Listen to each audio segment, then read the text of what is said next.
السلام عليكم ورحمة الله وبركاته، وأهلا بكم معايا في فيديو جديد من وي.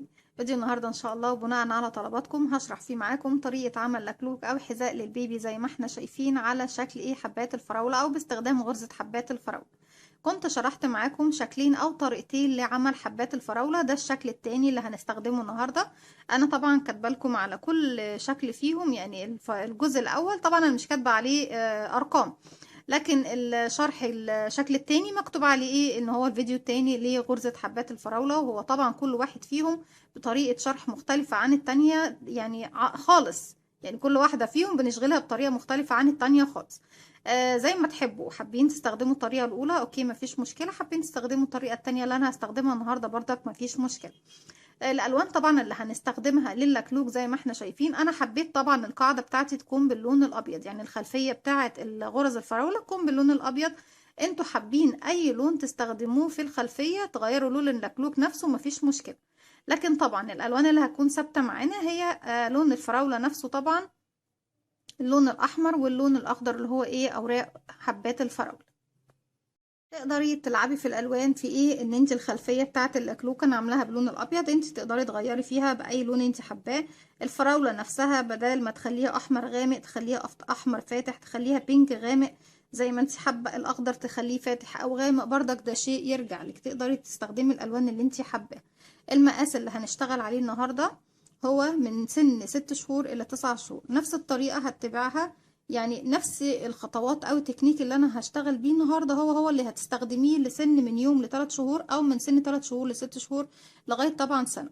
طب يا رندا، السن اللي فوق اكبر من سنه نعمل ايه؟ هقول لكم ان القاعده نفسها بتاعه اللكلوك انا شرحتها للسن اللي هو من اكبر من سنه لما فوق، طبعا لحتى سن الرجل البالغ والمراه بالغه. شرحت طبعا طريقه اخذ القياس بتاعه القدم ازاي، وازاي تستخدمي او تشتغلي طبعا الكعب دوت او النعل الخاص بالحذاء لاي فئة عمرية، بس لاقل من السنة.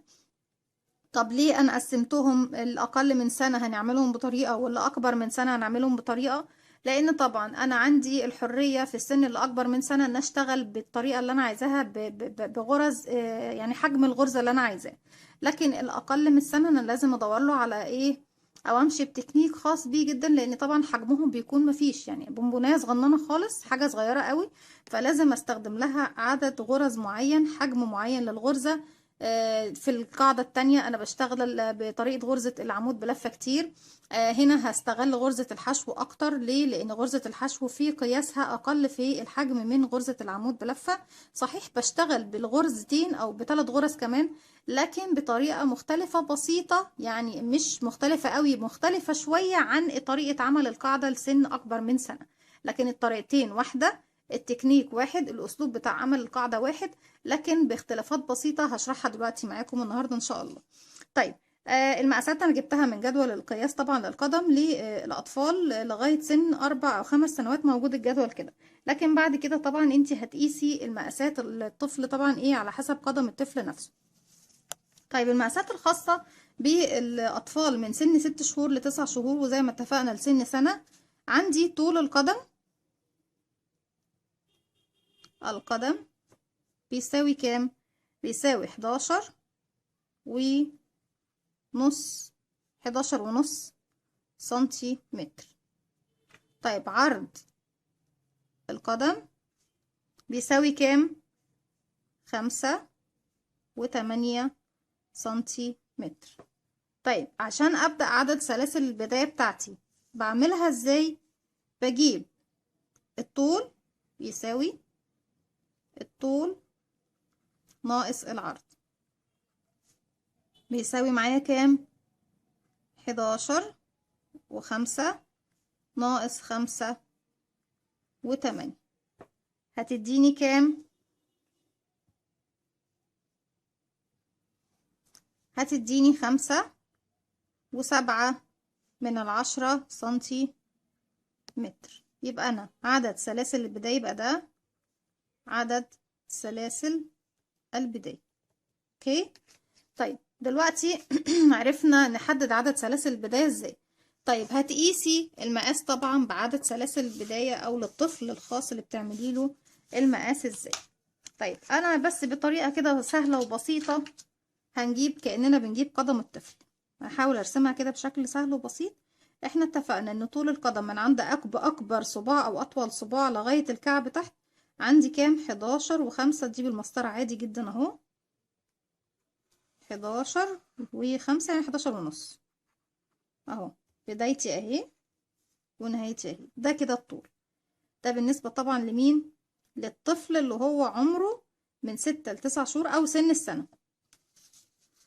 طيب هاجي للمكان اللي هو اعرض مكان عند الرجل، او يعني اكبر مكان عند رجل، واللي هو وش القدم طبعا. وهقيس كام سنتي؟ 5 و8. 5 و8 يعني، طب نص ال5 هيكون 2.5، ونص ال8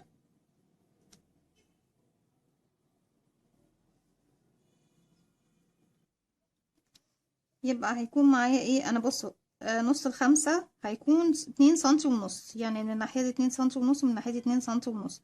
ونص ال8 ملي اللي هي طبعا ال8 من اللي بعد ال2.5 هيكون شرط 4، يعني شرطتين من هنا وشرطتين من هنا. يعني انا هاجي ادي عندي سنتي، 2 سنتي، 2.5، وكمان شرطتين. اوكي، انا عندي كده المقاس ده كده مظبوط. وهاجي من الناحية دي الشرطتين اهم، وكده سنتي، وكده 2 بالشكل ده اهو.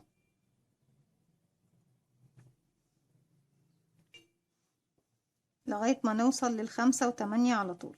اهي كده 5.5 وشرطتين، يبقى 5 و8 اهو. انا عندي كده اهو من هنا لهنا دول 5 و8 سنتي، 5 و8 من 10. بس بالشكل دوت بقى ايه، هوصل من هنا لهنا. بحاول يا جماعة اعملها بطريقة سهلة وبسيطة، يعني مش قصدي طبعا ان انا ايه،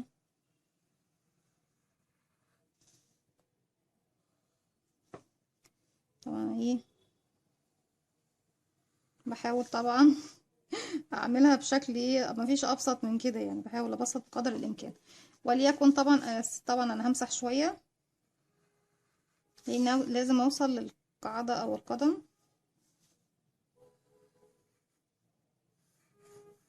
بالشكل ده، تكون ايه مظبوطة بالظبط. عامة يعني دي مجرد شرطة او شرطتين، مش حكاية. انا عندي كده الطول مظبوط.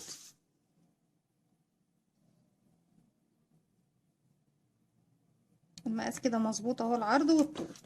نعتبر ان الطول زي ما اتفقنا دوت كده 11.5 سنتيمتر، العرض 5 و8 سنتيمتر. طيب عدد سلاسل البداية زي ما اتفقنا هي 5 و7. تعالوا بقى نبدأ اللفلوك بتاعنا. احنا كده عرفنا نقيس ازاي. هتيجي من اعرض منطقة عند القدم للطفل، وبتقيسي ايه؟ عرض الكعب من تحت، وده العرض. والطول بتقيسي من عند اطول صباع في القدم لغاية ايه؟ الكعب بتاع الطفل، او طبعا لاي شخص بالغ، بس احنا النهارده بنطبق للاطفال الاقل من سنة. تجيبي الطول ناقص العرض، هيديكي المقاس اللي هتبدأي بيه عدد سلاسل البداية. زي ما اتفقنا الالوان اللي هنستخدمها، هستخدم ايه؟ اللون الابيض واللون الاحمر واللون الاخضر. طبعا الاحمر والاخضر دلوقتي انا مش محتاجاهم حاليا. الابره اللي هستخدمها دوت خيط زي ما احنا شايفين متوسط السمك، وابره رقم 3.5 ملم. ممكن تعملي نفس العدد، نفس التكنيك اللي هنستخدمه النهارده لسن من 3 ل6 شهور، بس ايه، هيكون بابره اقل. يعني هتستخدمي ابره رقم 2.5 عشان تقللي المقاس. نفس الطريقة ممكن تستخدمي ابرة رقم 2 لمقاس السن 3 شهور بنفس العدد اللي هنعمله النهاردة، او تستخدمي الابرة اللي انت حباها والخيط اللي انت حباه، بس ايه، باستخدام المقاسات زي ما احنا قسنا ايه كعب القدم زي ما احنا شايفين. هقول بسم الله الرحمن الرحيم. اول حاجة طبعا ببدأ اعملها بسم الله. انا ال5 و7 سنتي طلعوا معايا 12 سلسلة. هسيب مسافة من الخيط، هلف الخيط حلقة على الهوا بالشكل دوت. بالإبرة بتاعتي بدخل في الحلقة دي، بلف الخيط وبخرج، بشد الخيط بقى في عقدة البداية. هرتفع أقول بسم الله الرحمن الرحيم 1، عشان أشغل سلسلة بيكون معايا حلقة بلف الخيط وبخرج منها، بتبقى سلسلة كده 2 3 4 5 6 7 8 9 10 11 12. انا قستها طبعا في الجزء الاول من اللكلوك او القدم الاولى من اللكلوك، وطلع معايا المقاس اللي انا حباه.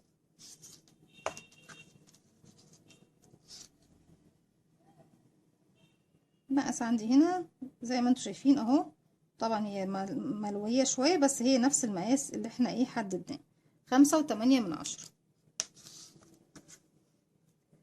اول حاجة ببدأ اعملها ونركز مع بعض كويس، هرتفع بقى سلسلة، هتكون دي اول غرزة عندي. طبعا سلسلة ارتفاع ما بشتغلش فيها، لكن دي بتكون اول غرزة عندي. هدخل اشتغل في اول غرزة حشو، وزي ما احنا شايفين قاعدة اللكلوك بتاعتي اهي. هعمل حاجة بقى، السلاسل بتاعتي كام سلسلة؟ 12 سلسلة، هقسمهم 2 اهو، شايفين كده 2. الستة الاولانيين هتكون الستة اللي على اليمين هيكون شغل فيهم بغرزة الحشو، الستة اللي على الشمال هيكون شغل فيهم بغرزتين، غرزة النصف عمود وغرزة الحشو. بالنسبة طبعا للمقاسات اللي اكبر من السنة، اشتغلت في النص الاولاني بغرزة الحشو والنص التاني كله بغرزة العمود بلفة. يعني الاختلاف هنا هيكون ايه؟ هيكون في الناحية التانية، النصف اللي على الشمال.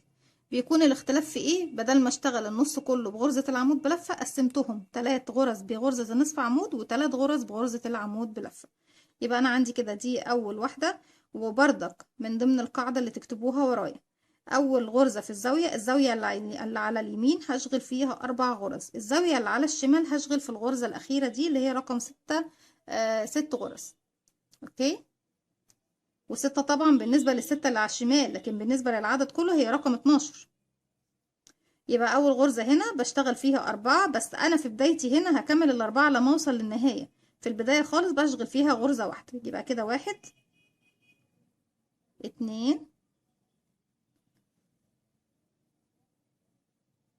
3 4 5. وطبعا عشان تشغلي غرزة حشو بيكون معاكي حلقة، بتدخلي في الغرزة اللي هتشتغلي فيها تلفي الخيط وتخرجي، بيبقى معاكي حلقتين بتلفي الخيط وتخرجي منهم، كده أكون عملت ايه الغرزة رقم 6.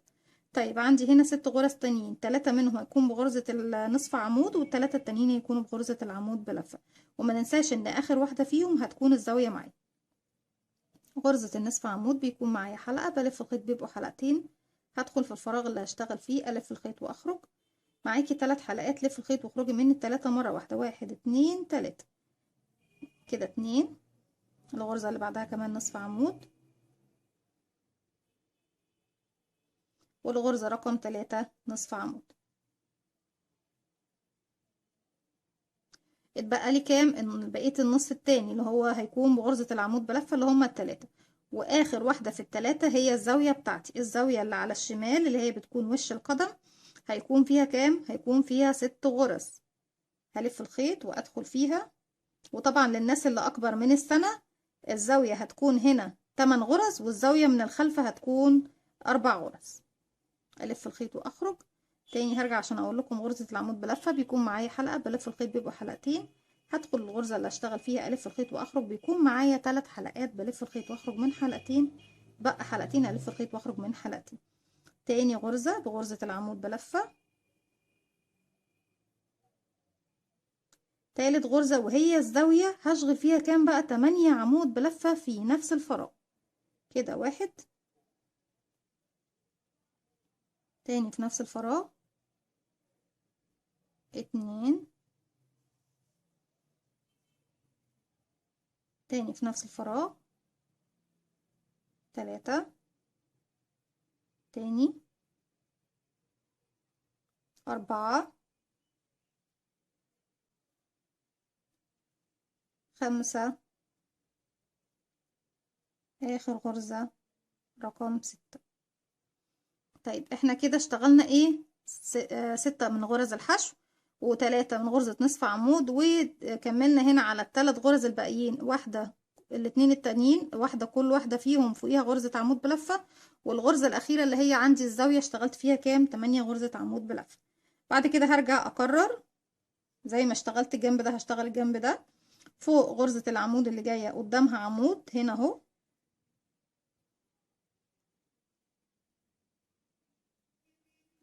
وفوق غرزة العمود اللي بعدها عمود،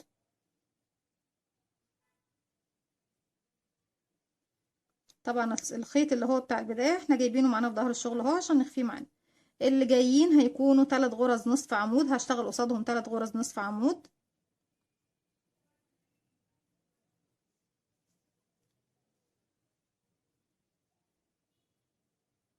الفراغات بتاعتهم بتكون باينة، دي كده 1 نصف عمود، واللي بعدها اهي فراغات. بصوا قصاد كل غرزة الفراغ بتاعها واضح. كده 2 نصف عمود، التالتة نصف عمود. بعد كده هيقابلني ايه؟ غرز الحشو. دي كده هشتغل غرز حشو فوقيهم بردك 6. دي اول واحدة اهي غرزة حشو، تاني غرزة حشو،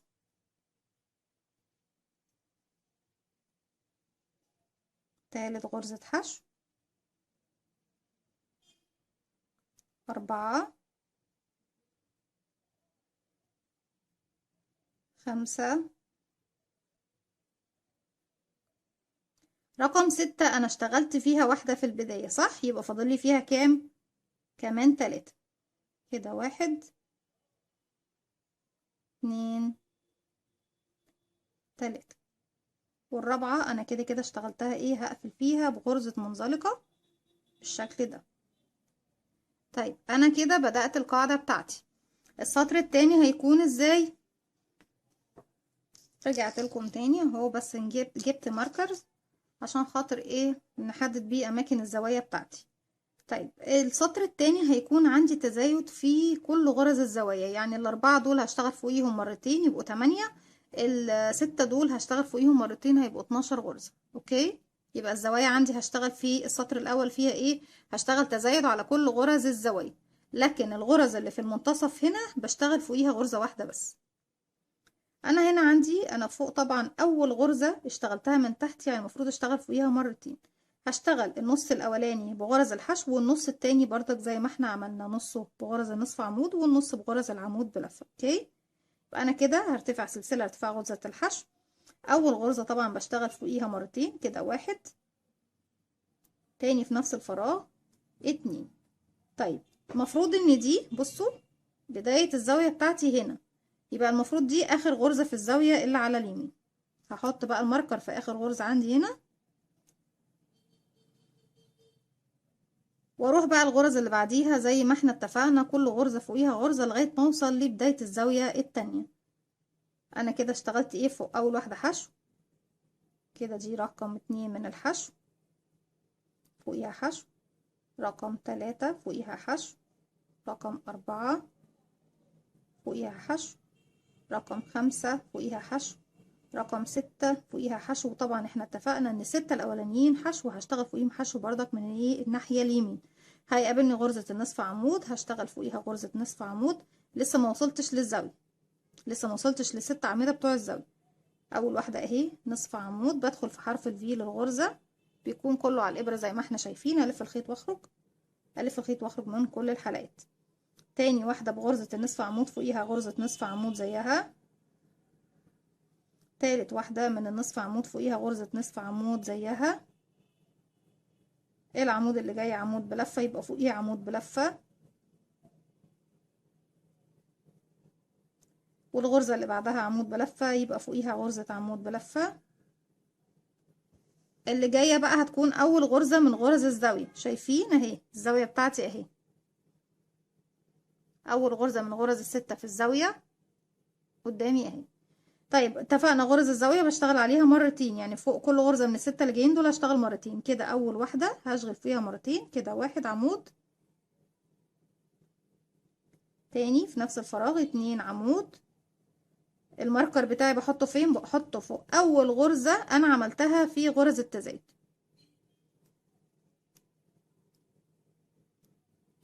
الغرزة رقم 2 هشتغل فوقيها 2 عمود، 1، 2. الغرزة رقم 3 هشتغل فوقيها 2 عمود، كده 1، 2. بحاول اكون اسرع شوية لان خلاص انتوا عارفين طريقة عمل العمود بلفة او نصف عمود او الحشو. احنا كده اشتغلنا 1، 2، 3، لسه فاضل لي 3 هشتغل فوقيهم مرتين. ادي 1، 2. دي رقم 5. 1 2. رقم 6 وهي اخر واحدة في الزاوية اهي، شايفين تحت اهي. هشتغل فوقيها مرتين، 1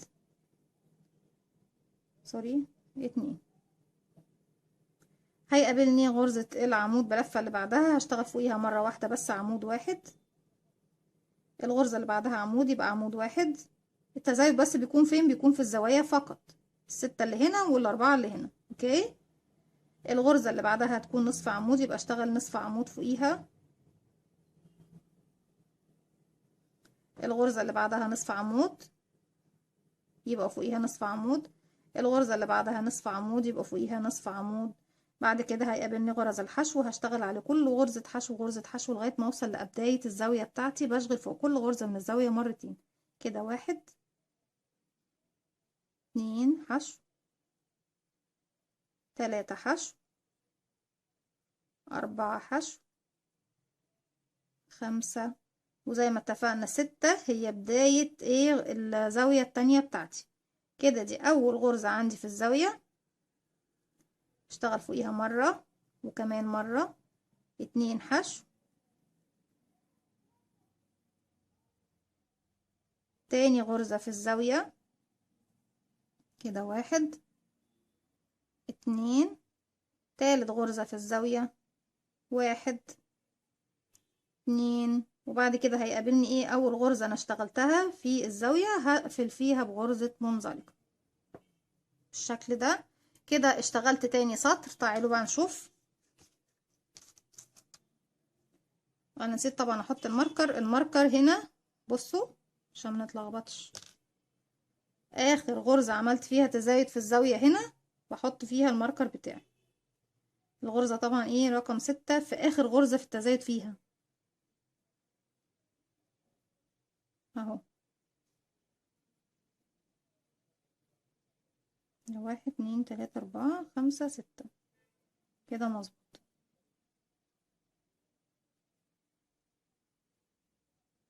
ومن الناحية دي اول غرزة بشتغلها في الزاوية اهي، بحط الماركر. فنعد حتى بداية الحشو عندي فين. دول 2 عمود، 3 نصف عمود كده. 1 2 3 4 5 يبقى كده صح. اول غرزة بعمل فيها التزايد عندي.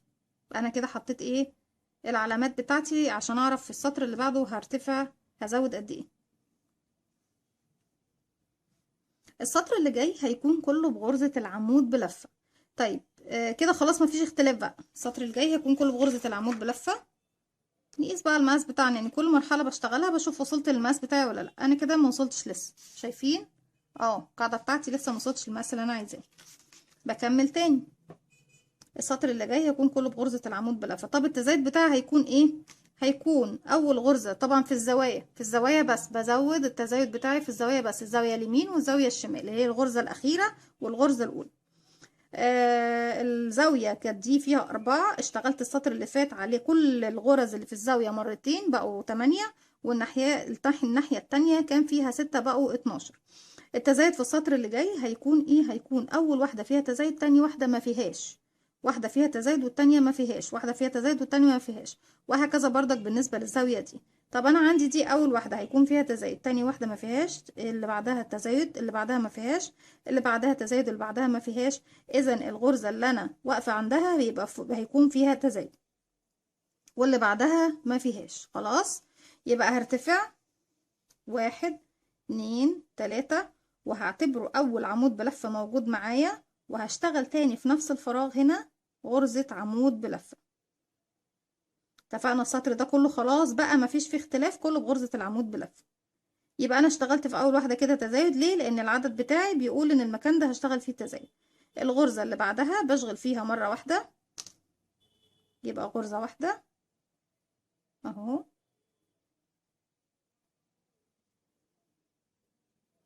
وبحط العلامة بتاعتي في الغرزة الأخيرة.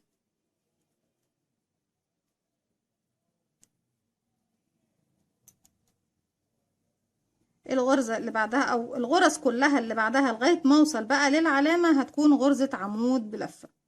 اهي دي انا اشتغلت هنا خلاص، بشتغل في اللي بعدها كده عمود، واللي بعدها عمود، واللي بعدها عمود، لغاية طبعا ايه ما اوصل لغرز الزاوية.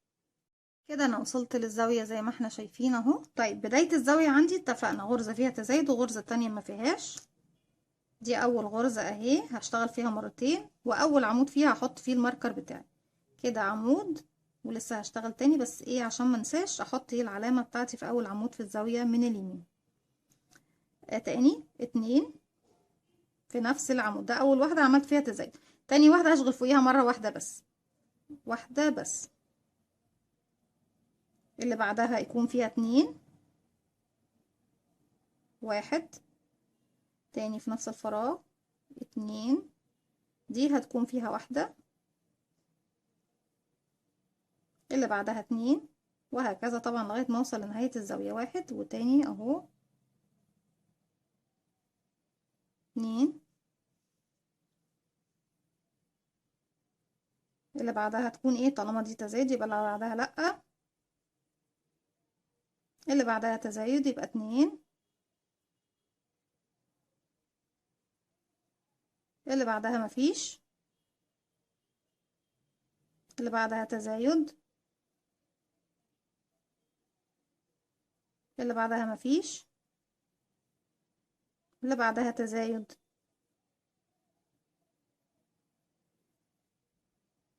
الأخيرة بدون تزايد. طبعا بعد ما اخلص الغرزة الأخيرة بحط الماركر بتاعي تاني.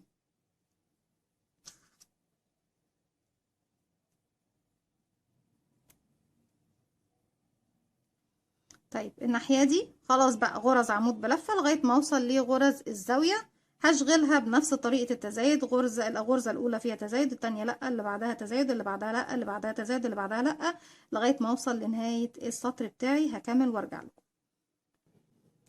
رجعت لكم تاني وكده فاضل لي سنتي على المقاس بتاعي. بصوا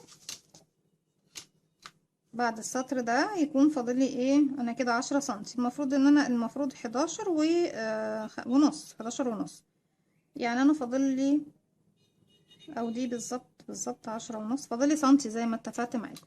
العرض هنا 5، المفروض 5 و8، يبقى فاضل لي ايه في الطول سنتي، في العرض 8 ملي او 8، اللي هي طبعا من السنتي، من واحد من السنتي هيتقسموا هنا 2 وهنا 4 وهنا 4، يعني اقل من نصف الواحد، هنا اقل من نصف وهنا اقل من نصف، برضك هنا عندي سنتي في الطول، يعني اقل، يعني نص ونص، يعني نقدر نقول فاضل لي نص سنتي من كل جنب، يعني في الطول سنتي وفي العرض فاضل لي سنتي. طيب انا لو المقاس بتاعي فاضل لي اكتر من سنتي، لو فاضل لك 2 سنتي هتكملي السطر الجاي كمان بغرزة العمود بلفة. لو فاضلك اقل من سنتي كملي بغرزة النصف عمود، السطر الجاي كله يكون بنصف عمود. لو فاضلك زي ما احنا فاضل لنا كده حاجات بسيطة في سنتي واحد بس، فهتلاقي نفسك، يعني بصي لو فاضلك 2 سنتي كملي السطر الجاي عمود بلفة كله. لو فاضلك سنتي ونص السطر اللي جاي كله هيكون بغرزة النصف عمود. لو فاضلك سنتي زي هنا انا هشتغل غرزة حشو على السطر الجاي كله. ليه؟ لان غرزة الحشو بتكون نص سنتي، فنص سنتي من هنا ونص سنتي من هنا يبقى السنتي بتاعي كمل، ونص سنتي من هنا ونص سنتي من هنا يبقى النص السنتي بتاعي كامل. اما بالنسبه للاتنين ملي دول فمفيش مشكله يعني.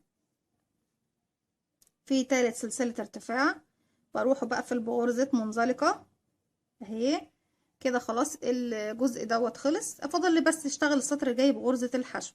طيب التزايد في السطر اللي جاي في الزوايا هيكون ايه؟ اول واحده فيها تزايد، الاتنين اللي بعدها لا، اللي بعدها تزايد، والاتنين اللي بعدها لأ، تزايد، والاتنين اللي بعدها لأ، اللي انا فيها واقفة فيها هيكون تزايد، والاتنين اللي بعدها بدون تزايد. طب هنا تزايد وانا هشتغل بغرزة الحشو، هرتفع سلسلة في الغرزة اللي انا هشتغلها دي اهي، في واحدة حشو، اتنين، ليه لان انا قلت اول واحدة عندي هنا فيها تزايد، اللي بعدها بدون تزايد واشتغل فوقيها مرة. هشيل بقى الماركر في القاعدة مش محتاجاه دلوقتي، واللي بعدها ايه غرزة واحدة بس. لما اجي بقى للزاوية بنهاية الزاوية هشتغل واحدة، اتنين لأ، واحدة فيها تزايد، اتنين لأ، واحدة فيها تزايد، اتنين لأ. طيب عندي هنا لما بشتغل بغرزة الحشو يبقى اشتغل كل غرز عندي هنا غرزة حشو فوق كل غرزة حشو بتقابلني عادي خالص.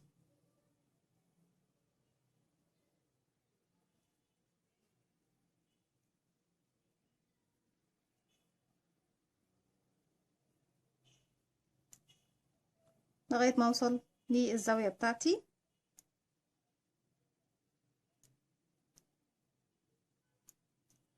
دي بداية الزاوية، يعني هشتغل على اول غرزة مرتين اهي. اول غرزة هشتغل فيها واحد، تاني اتنين، والاتنين اللي بعدها لأ، ادي واحد وواحد اشتغل فيهم غرزة واحدة كده، واحد فوقيها غرزة، اتنين فوقيها غرزة.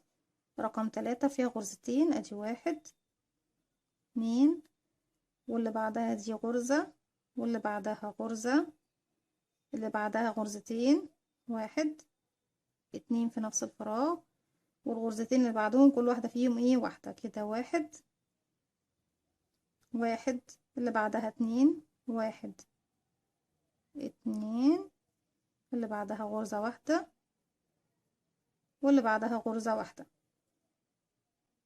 اللي بعدها اتنين كده، واحد واحد، اللي بعدها واحد، واللي بعدها واحد، اللي بعدها تزايد، واحد اتنين، واللي بعدها الاتنين التانيين ايه بدون تزايد. وبقية السطر بتاعي كده اهي، واحد بدون تزايد، واحد بدون تزايد. بكمل بقى المسافة دي كلها لغاية هنا بدون تزايد، ولما اوصل للمكان ده بشتغل فوق اول واحدة تزايد والاتنين اللي بعدها لأ، وهكذا لغاية ما اخلص الراوند بتاعي. هكمل وارجع لكم. رجعت لكم تاني، وزي ما احنا شايفين المقاس بتاعنا كده خلاص تمام. بسم الله. أنا عندي هنا 11 ونص بالظبط. طيب في العرض عفوا، العرض طلع معايا 6 سنتي. انا عندي كده في نص سنتي زيادة، بس مش مشكلة، عندي نص سنتي زيادة طبعا، المهم ان انا ايه ظبطت المقاس بتاعي اهو. النص سنتي ده طبعا هيتدارى مع الشغل، وانت لو خدتي بالك حتى كمان اهو بالظبط نفس الرسم اللي احنا رسمناه، الكعب بتاعنا او القاعدة بتاعة الحذاء طلعت مظبوطة بالظبط. الطريقة دي هتقدري تعملي قاعدة حذاء لأي مقاس أو لأي فئة عمرية. الأطفال اللي أقل من سنة بنشتغل نص القاعدة، بسم الله الرحمن الرحيم، نص القاعدة بغرزة السطر الأول طبعا بغرزة الحشو، والنص التاني هيكون بغرزة النصف عمود وغرزة العمود بلفة. 3 دول وتلاتة دول، أو يعني النص والنص، نص 6 تانيين هيكون نصهم بنصف عمود ونصهم بإيه غرزة العمود بلفة. السطر اللي بعده الجزء اللي على اليمين هيكون برضك بغرز الحشو، والجزء اللي على الشمال هيكون نفس النظام، نصف عمود عمود. السطر التالت هيكون كله بغرزة العمود بلفة. السطر الرابع دوت بيتحدد على اساس المقاس اللي انت بتعمليه. لو المقاس لسه محتاج معاكي زيادة بتزودي بغرزة العمود بلفة، محتاج اقل بغرزة النصف عمود كله، محتاج اقل هتشغليه كله بغرزة الحشو زي ما احنا عملنا. بالنسبة للاطفال او الاشخاص اللي اكبر من سنة هيكون النص الاولاني بغرزة الحشو والنص التاني بغرزة العمود بلفة على طول. السطر التاني هيكون بغرزة النصف عمود وغرزة العمود بلفة. السطر التالت هيكون كله عمود بلفة. السطر الرابع عمود بلفة، وهكذا طبعا لغاية ما توصلي لنهاية الشغل. بردك بتحددي نهاية الشغل إذا كنت هتشتغلي آخر سطر بالعمود أو بالنصف أو بغرزة الحشو. اوكي كده احنا ايه استوفينا خلاص الشرح الخاص بقاعدة اللكلوك أو الحذاء. في المرحلة دي أول غرزة طبعا أنا اشتغلتها أهي، بقفل فيها بغرزة منزلق زي ما احنا شايفين كده. القاعدة تمام. هرتفع سلسلة ارتفاع غرزة الحشو. اول غرزة بتقابلني بدخل في الضلع الخلفي للغرزة. شايفين انا عندي هنا ضلع خلفي وضلع امامي، بصوا عشان ادخل من تحتها اهي يكون اوضح. عندي ضلع امامي اهي ده اللي قدام وشي، وعندي الضلع الخلفي. هشتغل في الضلع الخلفي للغرزة. اول غرزة طبعا هي مش باينة معايا بس هي اهي، هحاول ادخل فيها. بسم الله اهي، هلف الخيط واخرج منها، الف الخيط واخرج منها حلقتين. تاني الغرزة اللي بعدها ايه الضلع الامامي اهو، مش هدخل فيه، هدخل في الضلع الخلفي بس للغرزة، واعمل غرزة حشو. السطر كله بغرز الحشو وبدون اي تزايدات خلاص، بس بشغله ايه السطر ده. الفكرة اللي فيه ان انا بشغل في الضلع الخلفي من الغرزة، بسيب الضلع الامامي ما بشغلش فيه، بدخل في الضلع الخلفي من الغرزة، ما بدخلش كمان تحت حرف الفي. شايفين الفراغ اللي تحت حرف الفي ما بشغلش فيه، بشغل في الضلع الخلفي الباك لوب من الغرزة. السطر بتاعي بقى كله هكمله بالشكل دوت، غرزة حشو فوق كل غرزة بتقابلني بس في الضلع الخلفي من الغرزة. شايفين الضلع الامامي بارز اهو، واضح قدام عيني اهو. وده اللي انا قصداه او عايزاه عشان اعمل بروز الضلع الامامي، يديني بروز كده ويخلي الشغل بتاعي يتقوس للداخل. هكمل الراوند كله وارجع لكم. خلصت السطر دوت وبقفل بقى في اول غرزة منزلقة. السطر التاني هيكون بردك بغرزة الحشو، برتفع سلسلة بس بشتغله فين بقى، بشتغل عادي تلقائي جدا في تحت غرزة حرف الفي، سوري اهو تحت حرف الفي عادي. فكل فراغ بيبان من الغرزة، كل فراغ باين اهو قدامي زي ما احنا شايفين. هدخل في كل غرزة، دي اول واحدة اهي، هشغل غرزة حشو، ودي اهو بدخل بيكون حرف الفي كامل على الابرة، وبشغل غرزة حشو على الراوند بتاعي كله، غرزة حشو فوق كل غرزة حشو بتقابلني لغاية ما اخلص الراوند بتاعي كله. خلصت كده الراوند بتاعي وبقى معايا بالظبط، احنا طبعا في اخر تزايد عملناه احنا بقى على العدد معايا 60 غرزة او 60 غرزة، يعني مش شرط بقى حشو ولا عمود، انا معايا 60 غرزة في النهاية. طيب هبدأ بقى السطر اللي جاي هشتغل فيه غرزة، شايفين بقى انا بالقاعدة بتاعة اللكلوك خلاص بدأت ترتفع للحائط طبعا بتاع اللكلوك. عايزة الغرزة بتاعتي اللي جاية هتكون غرزة الفراولة، بدخل بقى السطر دوت غرزة الفراولة. طيب غرزة الفراولة اتفقنا ان هي لازم يكون عدد يقبل اسم على 4. 60 عندي يقبل الاسم على 4. طيب انتوا لو العدد طلع معاكم ما يقبلش الاسم على 4، هتشتغلي بالأعداد بتاعتك. يعني مثلا أنا بشتغل 3 عمود وفي الغرزة الرابعة بشغل الفراولة بتاعتي. لو طلع معاكي مثلا عمود زيادة هتشغلي يعني هتشتغلي 4 مثلا العمود، وفي الخامسة تعملي ايه، هي هتبقى واحدة بس المختلفة يعني، هتفوتي عمود منهم، يعني تشتغلي 4 عمود وفي الخامسة تشتغلي الفراولة. لو واحد ناقص هتشتغلي 2 عمود وفي التالتة هتشتغلي الفراولة. يعني هتحاولي توازني ايه الغرزة اللي ناقصة معاكي او الغرزة اللي زايدة معاكي عشان تشتغلي حبات فراولة طبيعية. انا كده طبعا العدد معايا مظبوط، لا هزود ولا هنقص. فاذا انا هبدأ اشتغل بقى بغرزة العمود بلفة. انا فوق اول غرزة عندي هنا هرتفع 1 2 3، واول غرزة هعتبرها طبعا هي الثلاث سلاسل الارتفاع دول. هروح للي بعدها، الفراغ ده انا طبعا اشتغلت فيه مش هشتغل فيه تاني، هروح اشتغل في الغرزة اللي بعدها عمود بلفة في حرف الفي عادي. عفوا، الف الخيط واخرج، الف الخيط واخرج من حلقتين، الف الخيط واخرج من حلقتين. كده ده اول عمود، ده تاني عمود، التالت اهو جاي عندي. واخد بالي ان في تالت عمود بغير اللون للون الاحمر، بلف الخيط وبخرج. معايا 3 حلقات بلف الخيط وبخرج من حلقتين. اخر حلقتين مش هخرج فيهم باللون الابيض، لا هخرج فيهم باللون الاحمر. هيكون معايا بقى 3 خيوط بشتغل بيهم في السطر ده، الاحمر والابيض والاخضر. بسيب مسافة من الخيط، بلف الخيط حلقة على الهوا بالشكل ده. طبعا بشد الحلقتين بخليهم مظبوطين كده على الابرة. هقفل كمان الحلقة دي عقدة. الحلقة اللي باللون الاحمر هسحبها من الحلقتين اللي باللون الابيض. طرف الخيط الابيض بشده بس شوية صغيرين، بظبط الشغل بتاعي. طرف الخيط الابيض بخليه معايا في ظهر حرف الفي، وكمان الطرف الاحمر اللي انا مش بشتغل بيه اللي هو بتاع البداية. هلف الخيط بقى الغرزة، انا كده خلصت التالتة اهي. الغرزة رقم 4 بدخل فيها، وبيكون معايا كمان على الابرة شايفين حرف الفي، وكمان بحط على الابرة طرفين الخيط اللي مش هشتغل بيهم علشان يكونوا معايا داخل الشغل. الف الخيط واخرج واشتغل في الغرزة دي 7 غرزة عمود بلفة كده. 1 تاني في نفس الفراغ، 2 3 4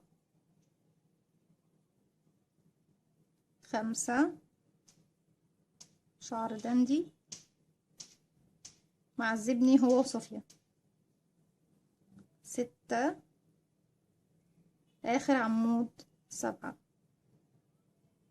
اشتغلتهم للاخر. واخر حلقة معايا اهي. هسيب الحلقة دي بس اشدها لفوق كده شوية عشان ما تفلتش مني. هاجي فين اول عمود اهو، بدخل في حرف الفي بالنسبة له اهو بيكون عندي على الابرة، وهدخل كمان الحلقة دي اهي، هدخل واشد الخيط كمان اظبطها معايا على الابرة ايه، معايا حرف الفي الاول غرزة حمراء، ومعايا الحلقة الاخيرة لاخر غرزة طبعا بعد ما خرجت من العمود كله. الحلقة اهي اللي فوقيه. هجيب بقى اللون الاخضر كالعادة، بسيب مسافة من الخيط بلفه حلقة، بدخل بالابرة واقفله عقدة بداية، الف الخيط واخرج من الحلقة دي واشد الخيط القصير بقت عقدة بداية، باخد الحلقة بقى دي وبخرج بيها من الحلقتين اللي باللون الاحمر دول. سنة صغيرة بشد الخيط الاحمر، باخد معاه طرف الخيط الاخضر بردك بقى مع الخيوط اللي تحت دي، بخليه في الخلف. هرفع الخيط سنة صغيرة كده، شايفين الأعمدة بتاعتي قبلها فراغ، الفراغ اللي قبل العمود اهو، الفراغ نفسه اللي قبل العمود بدخل فيه، هلف الخيط واخرج واشده لفوق. العمود اللي بعده اهو، بدخل كده، انا عملت واحد، الفراغ ادخل فيه واشد الخيط واخرج واطلع لفوق. العمود اللي بعده رقم 3 اهو، بدخل الف الخيط من تحت واخرج اهو. العمود رقم 4 بتاخر الاعمدة اهو زي ما احنا شايفين، الف الخيط واخرج. العمود رقم 5 اهو، بجيبه يمين وبشتغل على الفراغ اللي وراه، ما باخدش الاعمدة اللي ورايا اللي ورا دي، ما بخشش فيها بالابرة، بدخل في الفراغ بس اهو، شايفين الفراغ، بلف الخيط واخرج من تحت كده. كام؟ 1 2 3 4 5 طبعا، والحلقة الأساسية على الإبرة. اللي جاي رقم 6 واللي بعده آخر عمود عندي اهو، ألف الخيط وأخرج بقى 7. طيب أنا دلوقتي خلاص معايا 1 2 3 4 5 6 7 8، السبع حلقات بتوع السبعة عمود والحلقة الأساسية. بلف الخيط ايه، اسفة طبعا على الإضاءة، بلف الخيط وبخرج من كل الحلقات مرة واحدة اهو بالشكل ده. كده اتكونت معايا حبة الفراولة. بصوا المفروض بقى ايه، ان انا المفروض لو انا غرزة عادية يعني بدون الوان، هلف الخيط واخرج من الحلقة دي، انا مش هقدر اخرج بالاخضر، هنزل الاخضر تحت وهرفع ايه الابيض اهو. طبعا الاخضر والاحمر معايا في ظهر حرف الفي لتحت، وهلف الخيط واخرج باللون الابيض من الحلقة دي. الخيط الاخضر بشده بس سنة عشان اقفل على الحلقة دي اهو.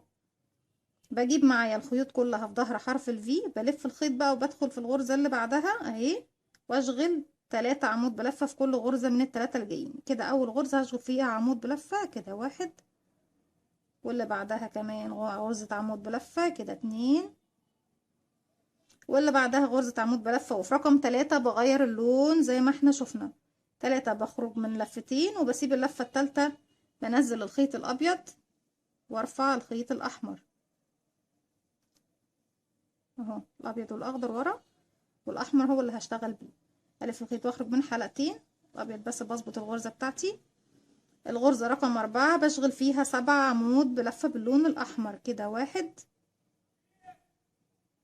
2 على السريع اهو 3 4 5 6 7. بكمل السبعة الاخيرة كده، خلصت السبعة. بشد الفتلة الحمراء بتاعتي كده او الحلقة دي، وهاجي عند اول عمود بدخل في حرف الفي بتاعه، وبدخل كمان الحلقة بتاعتي على الابرة اهي. هنزل الخيط الاحمر، هرفع الخيط الاخضر تاني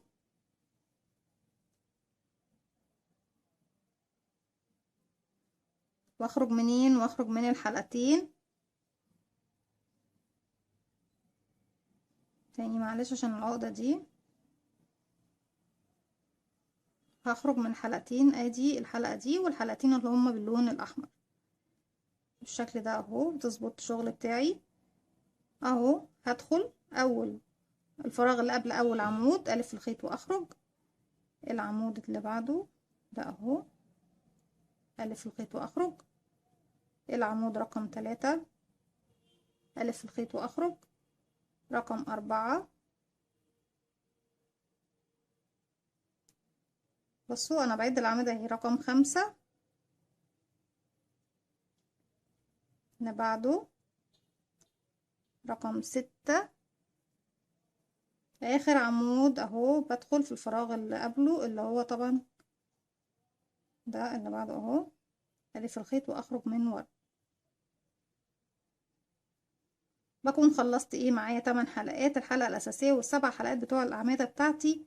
هلف الخيط واخرج منهم كلهم بالشكل ده كده. غرزة الفراولة بتاعتي تمام، بنزل الخيوط كلها وبسحب اللون الابيض تاني، هو بس اللي بخرج بيه ايه من الغرزة الحلقة الموجودة باللون الأخضر.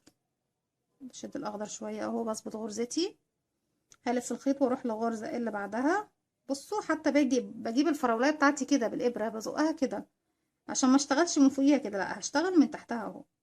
هروح للغرزة اللي بعدها عمود بلفة واحد، الغرزة اللي بعدها كمان عمود بلفة واحد، الغرزة اللي بعدها عمود بلفة. بغير اللون في آخر حلقتين، بلف الخيط واخرج من حلقتين واجيب الأحمر تاني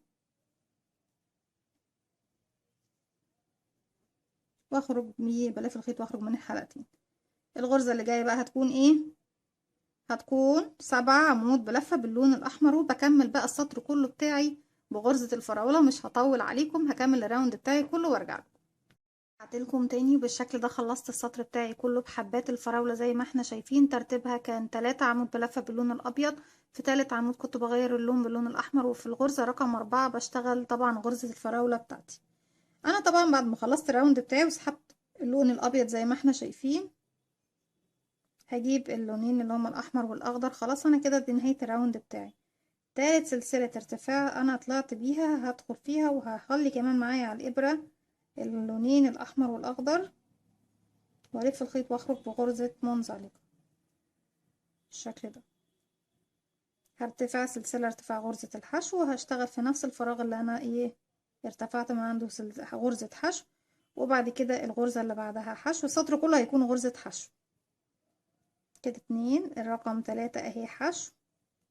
رقم 4 هتكون فين الشغل بتاعها؟ شايفين الحلقة الخضرا دي اهي اللي فوق غرزة الفراولة، هدخل فيها واخلي معايا طرفين الخيط والف الخيط واعمل غرزة حشو. يبقى بشتغل السطر بتاعي كله. طبعا هقص خلاص بقى الخيط الاخضر والاحمر. شكرا جدا ليهم، مش عايزين كركب. بس خلاص احنا كده بنشتغل بالابيض لغاية نهاية الشغل بتاعنا. انا اشتغلت فوق الغرزة دي خلاص واحدة حشو، التلاتة اللي باللون الابيض هشتغل فيهم حشو. ادي 1 واللي بعدها 2 واللي بعدها 3 حشو. هيقابلني الحلقة اللي فوق اللون الاخضر، هشغل فوقيها واحدة حشو، وهكذا التلاتة دول حشو، وفوقي الحلقة الخضراء هشتغل حشو لغاية ما اوصل تاني ان انا اخلص الراوند بتاعي كله بغرز الحشو. هيكون معايا في نهاية الراوند 30 غرزة حشو، ده بالنسبة طبعا للمقاس اللي احنا محددينه. رجعت لكم تاني، خلصت السطر بتاعي بغرزة الحشو. اول غرزة عندي هقفل فيها بغرزة منزلقة. طيب انا دلوقتي عايزة اقسم بقى اللكلوك بتاعي بالشكل دوت اهو. احنا كده خلصنا الجزء الاولاني لغاية ما خلصنا السطر اللي هو غرزة الفراولة، والسطر اللي بعده كمان. هاجي تاني ارجع للقاعدة. شايفين القاعدة؟ فين الغرزة بتاعتي اللي هي بداية الزاوية اهي؟ الغرزة اللي فوقيها اهي الاولانية بتاعتها، والاولى عندي دي انا عندي هنا دي كده اول غرزة من الزاوية.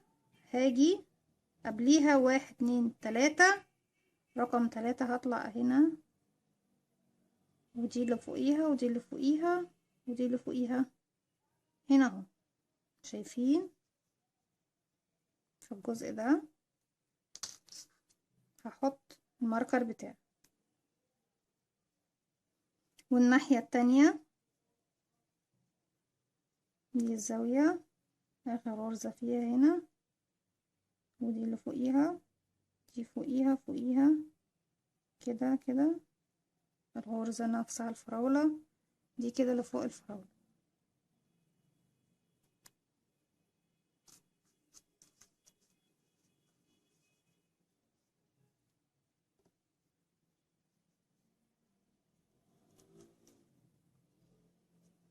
بظبط طبعا، بشوف شغلي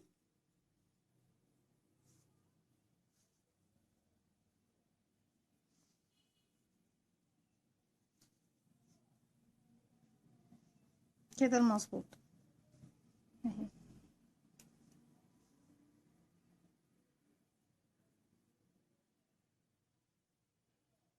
طيب هنيجي نعد بقى العدد دوت. المفروض احنا عندنا النص الناحية دي والنص الناحية دي.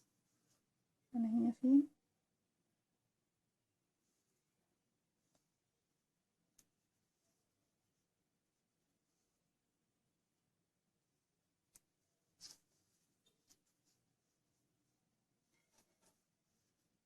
كده مظبوط، كده 30 من الناحية دي و30 من الناحية دي. طيب انا هعد بقى دلوقتي: 1 2 3 4 5 6 7 8 9 10 11 12 13 14 15.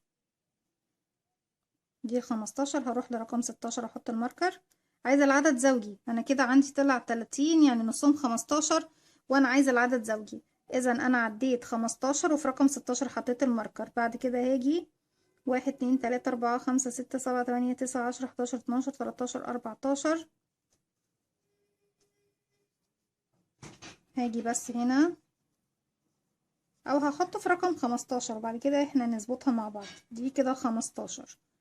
وبعد كده انا لو عديت من عند نفس الغرزة دي لغاية العلامة هنا الاقيها 15 بردك، يعني عندي هنا 15 وعندي هنا 15 وعندي هنا 30 غرزة. اوكي، هاجي بقى دلوقتي هعمل ايه؟ هنعمل ايه دلوقتي؟ انا هاجي هنا اهو في بداية الشغل بتاعي،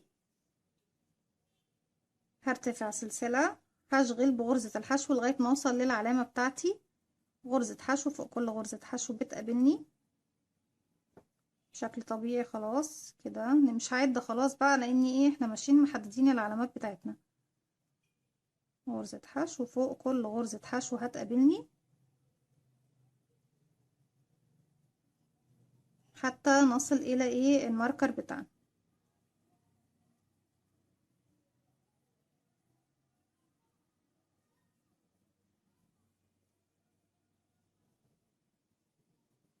بصوا دي الغرزة اللي قبل الماركر. اوكي، هعتبرها هي بدايتي وهشغل فيها حشو. ادي 1 ودي طبعا بدايتي. ليه؟ لان احنا اتفقنا ان احنا عايزين 16 و16 عشان يبقى العدد معانا زوجي عشان نعرف نعمل التناقص بتاعنا. يبقى انا كده دي بداية ال16 بتاعتي. كده 1 2 حشو واللي بعدها كده 3 حشو واللي بعدها كده 4 حشو. يبقى انا اشتغلت ايه 4 غرز فوق 4 غرز حشو. الغرز اللي جايين هشتغل 4 مرات تناقص، يعني على 8 غرز جايين هشتغل 4 مرات تناقص بغرز الحشو بردك. هدخل الف الخيط واخرج كده غرزة، اللي بعدها كمان هدخل والف الخيط واخرج. معايا كده 3 حلقات. ليه معايا 3 حلقات؟ نرجع ونشوف تاني من الاول. معايا حلقة دخلت الغرزة الاولى لفيت الخيط وخرجت، ما لفتش الخيط وخرجت من الحلقتين، سبت الحلقة معايا، دخلت الغرزة اللي بعدها لفيت الخيط وخرجت. اذا معايا 3 حلقات بلف الخيط واخرج منهم كلهم مرة واحدة. كده عملت تناقص 1. اللي بعديهم الاتنين دول هعمل فيهم تناقص يبقى رقم 2 كده، واخرج من ال3 حلقات. كده غرزتين تناقص، لسه فاضل لي 2. الف الخيط واخرج والف الخيط واخرج من الغرزه اللي بعدها. معايا 3 حلقات، الف الخيط واخرج من ال3. كده دي تالت غرزه تناقص، واللي بعدها اهي 1 واللي بعدها 2 و3 حلقات نخرج منهم. بقى كده 4 غرز تناقص معايا. طيب اللي بعد كده هشيل بقى الماركر بتاعي وهشتغل بغرزه العمود بلفه. ال4 غرز الجايين بغرزة العمود بلفة فيهم تناقص. بلف الخيط، بيكون معايا حلقة، بلف الخيط وادخل في فراغ اللي اشتغل فيه، الف الخيط واخرج، الف الخيط واخرج من حلقتين واسيب التالتة على الابرة، هلف الخيط تاني واروح للغرزة اللي بعدها، الف الخيط واخرج، الف الخيط واخرج من حلقتين واسيب التالتة على الابرة. اذا انا كده معايا كام حلقة؟ الحلقة الاساسية والحلقتين بتوع الاتنين عمود اللي اشتغلنا نصهم، هلف الخيط واخرج منهم 3 مرة واحدة. دي كده اول غرزة تناقص بغرزة العمود بلفة. اللي بعدها اهو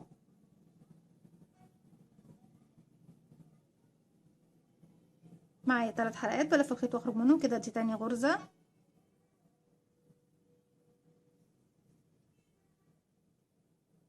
بوصل ل3 حلقات بلف الخيط واخرج منهم. كده تالت غرزة. رابع غرزة بيكون معايا حلقة، بلف بيبقوا حلقتين، بدخل غرزتي، الف الخيط واخرج، الف الخيط واخرج من حلقتين واسيب التالتة على الابرة. تاني الف الخيط واخرج، والغرزة اللي بعدها الف الخيط واخرج، الف الخيط واخرج من حلقتين واسيب التالتة على الابرة. بقى معاكي 3 حلقات بلف الخيط واخرج منهم هم التلاتة مرة واحدة. كده اشتغلت 4 غرز تناقص بغرزة العمود بلفة. هرجع تاني اعمل 4 غرز تناقص بغرزة الحشو، والف ادخل والف الخيط واخرج، وادخل في الغرزة اللي بعدها الف الخيط واخرج. معايا 3 حلقات بلف الخيط وبخرج من التلاتة مرة واحدة. يبقى كده 1 والاتنين اللي بعدهم 2 والاتنين اللي بعدهم 3 والاتنين اللي بعدهم 4. كده 4 تناقص. هشتغل بقى 4 غرز عاديين خالص بدون تناقص، كل حشو فوق كل حشو زيها كده. 1 2 واللي جاية 3 واللي بعدها ايه 4 بالشكل ده. اوكي، هكمل بقى الراوند لغاية النهاية، غرزة حشو فوق كل غرزة حشو تقابلني. هكمل وهرجع لكم. رجعت لكم تاني بكده، خلصت الراوند بتاعي. بقفل بغرزة منزلقة في اول غرزة انا اشتغلتها في الراوند اللي فات. هرتفع حشو، كل شغلي خلاص باللي جاي بقى حشو. هشغل حشو فوق كل غرزة لغاية ما اوصل للماركر. غرزة حشو فوق كل غرزة حشو بتقابلني.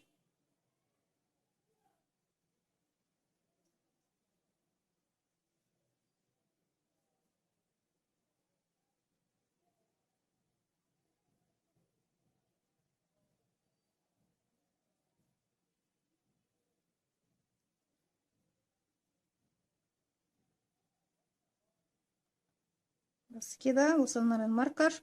هشغل غرز تناقص على كل الغرز لغاية ما اوصل للماركر التاني بغرزة الحشو.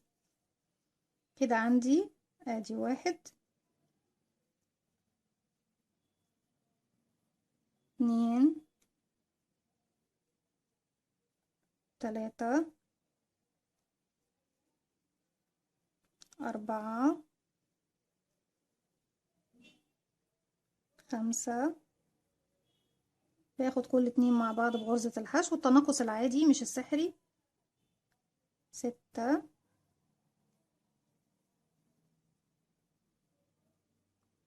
7 8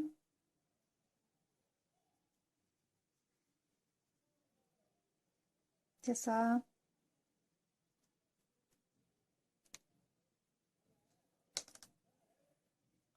10. بعد ال10 بكمل طبعا الراوند بتاعي لحد النهاية بغرز الحشو العادية. هكمل وارجع لكم. كده بكون خلاص وصلت لنهاية الراوند بتاعي. بقفل بغرزة منزلقة. بصوا بقى، احنا العدد اللي بيطلع معانا في النهاية بقسمه 2. جزء هيكون على اليمين اهو، والجزء التاني هيكون على الشمال، عشان اعمل ايه الدوران اللي هو بيكون حوالين القدم بتاعة الطفل. طيب انا بصوا في اللكلوك دوت مشيت بمنزلقة هنا زي ما همشي معاكم دلوقتي. مشيت بمنزلقة لغاية ما وصلت للمكان ده اللي هو عند الماركر، واشتغلت بدأت ارتفعت سلسلة واشتغلت غرز حشو لغاية نهاية الراوند. وبعد كده ارتفعت السلاسل وعملت السلسلة بتاعتي دي وارتفعت وايه اشتغلت حشو ورجعت حشو وهكذا طبعا لغاية ما بوصل لنهاية ايه اللفة دي الدوران ده. فردة هتشغلوها من هنا من اليمين، وفردة هتقطعوا الخيط بقى من المكان اللي انا انتهيت عنده وتقفلوا خلاص، وترجعوا توصلوا الخيط من الناحية بقى ايه الناحية التانية اللي هي الشمال دي تعتبر، وتبدأوا شغلكم من الناحية الشمال عشان تكون فردة بتتقفل لناحية اليمين والفردة التانية بتتقفل ايه لناحية الشمال. كده مفيش خلاص اختلاف. هشتغل معاكم الفردة دي اهي. انا اشتغلت ايه فردتي، مشيت بمنزلقة لغاية النهاية هنا وبدأت شغلي من الشمال هنا. انا طبعا محتاجة اعمل العكس عشان ابدأ ايه، بس انا هعملها معاكم عشان برضك ما تتلخبطوش. همشي بمنزلقة كده على كل الغرز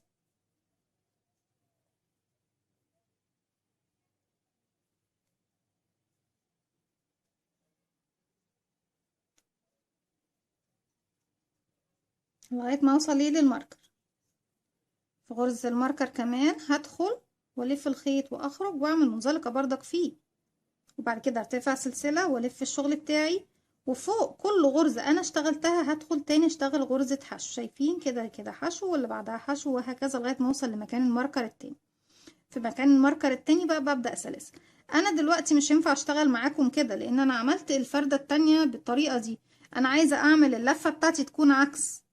يبقى اول فردة هتشتغلوها زي ما انا اشتغلت كده وترتفعوا وتشتغلوا حشو. اول سطر حشو بتشتغلوه بعد كده بتعملوا السلاسل. انا بقى هرجع لاني هشتغل الفردة العكسية. انا كده فكيت شوية معلش من الراوند نكملهم ونرجع ايه نقفله تاني. بس كده اهو بمنزلقة. انا مش هبدأ هنا بقى خلاص. فانا في المرحلة دي هقص خيطي هسيب مسافة من الخيط واقص والف الخيط واخرج من الحلقة دي زي ما احنا شايفين. الخيط ده طبعا هخليه معايا ايه هدخله داخل الشغل واحنا بنشتغل.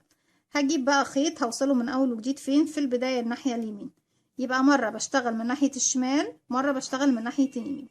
من ناحية اليمين بقى انا لازم اوصل خيط جديد.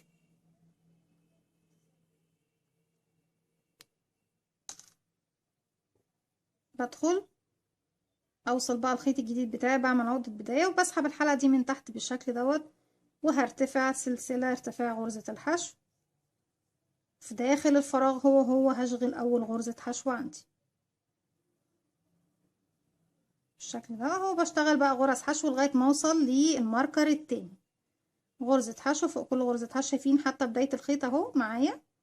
هشغل غرزة حشو فوق كل غرزة حشو تقابلني.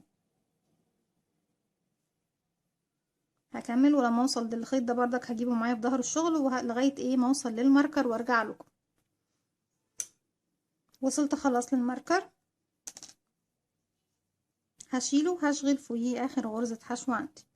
طيب بالشكل ده زي ما احنا شايفين انا هنا هرتفع بقى عدد السلاسل اللي انا محتاجاه لدوران حوالين رجل الطفلة طبعا يعني ايا كان بقى العدد اللي انت حباه. هرتفع 1 2 3 4 5 6 7 8 9 10 11 12 13 14 15. انا ارتفعت 15 سلسلة علشان الدوران ده زي ما احنا شايفين اهو. بحيث ان انا اقفل في النهاية في المكان ده. شايفين انا كده عندي ايه واحدة بتتقفل يمين والتانية بتتقفل شمال. في المكان اللي انا فيه هرتفع سلسلة كمان يعني 16 سلسلة وهروح لاول سلسلة انا ارتفعتها. او طبعا بسيب سلسلة ارتفاع واروح لاول سلسلة من ال15 واشغل فوق كل واحدة فيهم غرزة حشو طبعا لغاية ما اخلص ال16 بالشكل دوت لغاية ما اوصل للمكان دوت. خلصت خلاص السلسلة بتاعتي ال15 حلقة اشتغلت عليهم 15 حشو. في بدايتي انا هنا اهو ظبطت الشغل بتاعي. في اول غرزة حشو بقى هتقابلني بشغل غرزة حشو لغاية ما بوصل للطرف التاني. برتفع سلسلة واشتغل. انا اشتغلت هنا بصوا ده السطر اللي انا اشتغلته معاكم دلوقتي. اشتغلت فوقيه سطرين. بفضل اشتغل لغاية النهاية هنا وبعد كده ارتفع سلسلة اشتغل النهاية هنا ارتفع سلسلة واشتغل النهاية هنا. هكمل بقى السطرين دول وارجع لكم. رجعت لكم تاني وخلصنا خلاص الشغل بتاعنا. في نهاية الشغل طبعا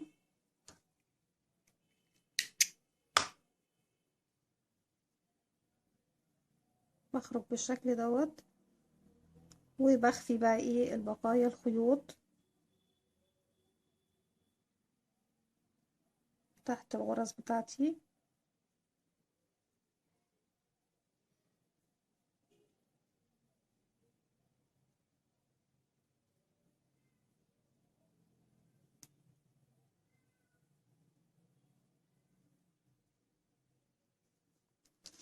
بالشكل ده اهو اللكلوك بتاعي.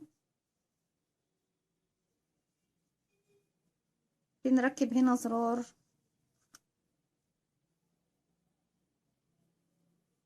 او كبسولة اي حاجة بقى انتوا حابينها او شريط لازق. بس الشريط اللاصق دوت بالشكل ده اهو بيكون اللكلوك بتاعي في شكله النهائي. اتمنى يا رب ان اكون بسطت المعلومة وقدمتها بشكل ايه مناسب. دي كانت فكرتي النهاردة وطبعا هي بناء على طلباتكم او فكرتكم انتوا. طلبكم طبعا طلب حبيبة قلبي الحاجة اتمنى يا رب النهارده ان طلبك ينول اعجابك طبعا، وينول اعجابكم كلكم. دي كانت فكرتي النهارده، اول فكره النهارده اللي اشتغلناها. طبعا احنا ايه، لا كده مظبوط، دي كده يمين ودي كده شمال. ده حشيته فايبر عشان تشوفوا بس الشكل كامل، وده بدون حشو اهو زي ما احنا شايفين. ظبطنا المقاس بتاعنا كويس، عرفنا نعمل القاعدة بتاعتنا بشكل سهل وبسيط.